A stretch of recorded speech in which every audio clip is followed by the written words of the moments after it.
వచ్చారమ్మా? మేము కింద మా ఓనర్ పిన్ని ఉంది, తను సజెస్ట్ చేసింది అనమాట వస్తామని. సో నేను ఓకే అని అనుకున్నాను. నేను తిని చెప్తే తిని కూడా వెంటనే ఓకే చెప్పేసింది. అంటే మాకు ఏ డిస్టర్బెన్సెస్ రాలేదు, లీవ్స్కి కానీ దేనికి కానీ ప్రాబ్లం రాలేదు. ఎందుకు అలా టక్కు మనం అయిపోయింది అనుకుంటున్నాను.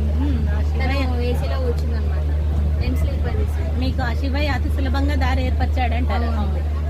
అంటే అంటారు కదా, ఎప్పుడు ఏ టైంకి ఎక్కడ వాళ్ళో శివుడు ఆజ్ఞలు ఏంది, చీమ కూడా కుట్టాలి కదా. ఇక్కడ రావాలని ఉంది. అందుకే అంటే మెయిన్ ఏంటంటే తక్కువ టైంలో ఎక్కువ జ్యోతిర్లింగాలు కవర్ అయిపోతుంది దీంట్లో. అదొకటి నేను టార్గెట్ పెట్టుకున్నాను అనమాట, 12 జ్యోతిర్లింగాలు చూద్దాము అని. ఇంత చిన్న వయసులో నువ్వు అంత భక్తి. అదొకటి ఇట్లా చార్దాము ఇట్లా కవర్ చేసేసుకుందాం అనుకున్నా. సో ఇప్పుడైతే ఈ 7 చూసేసుకొని మిగతావి మళ్ళీ చూస్తాం. నార్మల్గా మనం ఇండివిజువల్గా వెళ్ళాలంటే లీవ్స్ కూడా కుదరవు, ఆఫీస్ టైమింగ్ సెట్ కావు. ప్రతి చోటుకి వెళ్ళాలంటే ఒక మినిమం 5 days అన్నా పడుతుంది. అదే ప్యాకేజ్లో వెళ్తే 10 daysలో అన్ని కవర్ అవుతాయి. 7 మోర్ ఓవర్ ఏంటంటే ఇప్పుడు పెద్దవాళ్ళు చిన్నవాళ్ళని కాకుండా ఇట్లా చెప్పాలంటే ఇప్పుడు యంగ్ పీపులే చాలా ఎక్కువ స్పిరిచువల్గా చాలా కనెక్ట్ అవుతున్నారు అనమాట.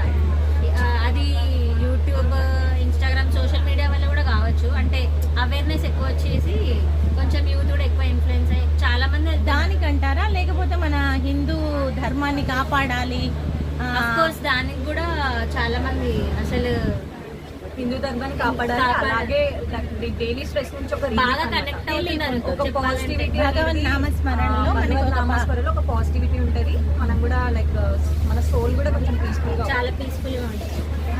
సో అట్లా బాగా యూత్ అంటే ఇట్లా బయట తిరగడము అట్లాంటివి కాకుండా ఎక్కువ ఈ రూట్కే వస్తున్నారని నాకు అనిపించింది.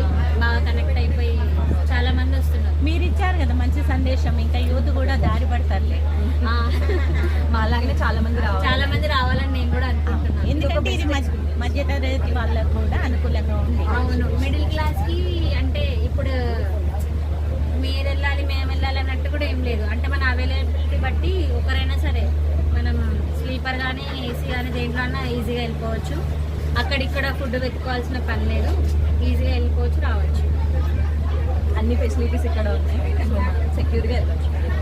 మీకు అయితే ఇప్పుడు మరి ఏ దేవస్థానాలకు వెళ్తున్నారు మీరు? ఇప్పుడు ఈ ట్రైన్ వచ్చేసి 7 జ్యోతిర్లింగాస్ అన్నారు.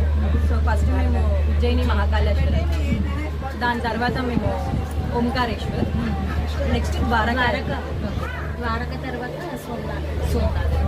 అలా 7 తర్వాత మహారాష్ట్రలో అంటే వీళ్ళు ఓన్లీ జ్యోతిర్లింగానే కాకుండా దాంట్లో ద్వారకా కూడా నియర్ బై కాబట్టి మాకు ద్వారకాధీశ్ కూడా చూపిస్తున్నారు. అన్ని మొత్తానికి